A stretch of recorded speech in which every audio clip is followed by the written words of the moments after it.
Si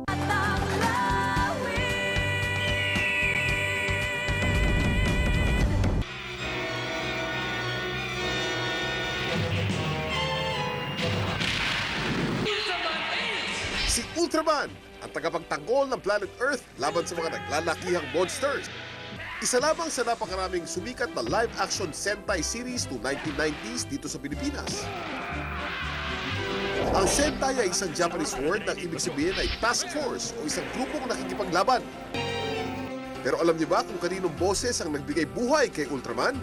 Para siya nakakakita ng multo kapag dumarating kami ni na kapitan at ng grupo. Ano yun?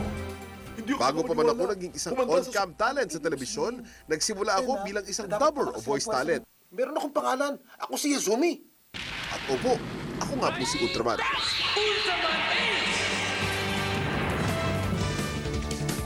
Alam niyo ba na unang salitang dubber sa diksyonaryo? Ang salitang dubber ay hango sa salitang dupe o pinaiksing to duplicate. Dahil nung araw, dinuduplicate o pinaparami ng mano-mano ang mga cassette tape at mga 8-track na ginagamit sa recording.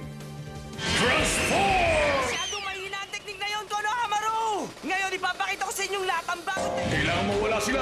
Tapusin na natin silang lahat. Ang Hero TV ang kauna-unahan at nag-iisang all-Filipino dubbed anime channel sa Pilipinas. Ang mga animations ay pinapalabas para sa mga bata dahil sa kakaibang kulay na programa. And at the same time, yung mga aral, mga adventures, sa anime masaya, sa anime makulay, kung saan makulay, kung saan masaya, doon ang mga bata.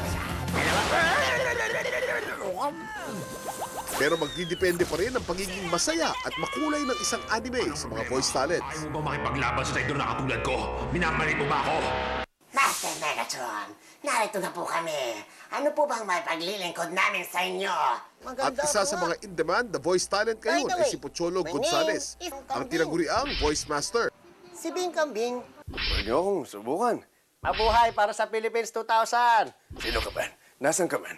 Wala nga naman hirap. Hoy, hoy, hoy! Let's do it! Ang saya-saya, no? Alam naman eksklusibo! Susunod! Abangan! Nanganok Pataglawin! Para ito sa atin! Walang problema, tol. Magandang araw, mga bata. Hey, come on, Patrick! How are you, SpongeBob? My precious! Ah, Philippine. Ako nga pala si Cypher Kuro-chan! Dahil ang buhay ay weather lang. Ang dubbing ay paglalapat ng boses o tinig sa mga dati nang nagawa sa ibang bansa, katulad ng mga Japanese anime.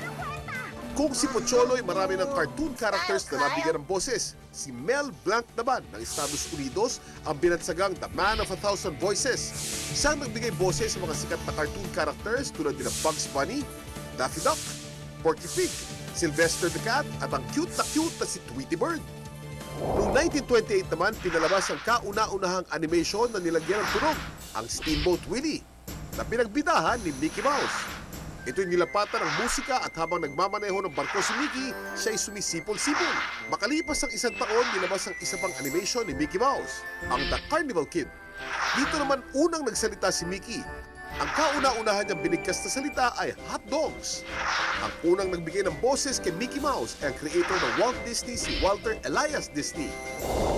Importante sa dubbing ang tinatawag na character voicing para mas epektibo at makatotohanan ang mga tauhan. Magkatabi ang mukha.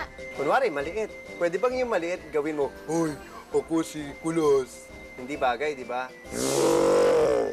Ako ang leon. Ako naman ang kalabaw. Bago pa man lumabas sa mga cartoons na ginagamitan ng boses, may isang uri na ng entertainment na ginagamitan ng mga puppets at tinig ng tao. Ang tawag dyan ay ventriloquism.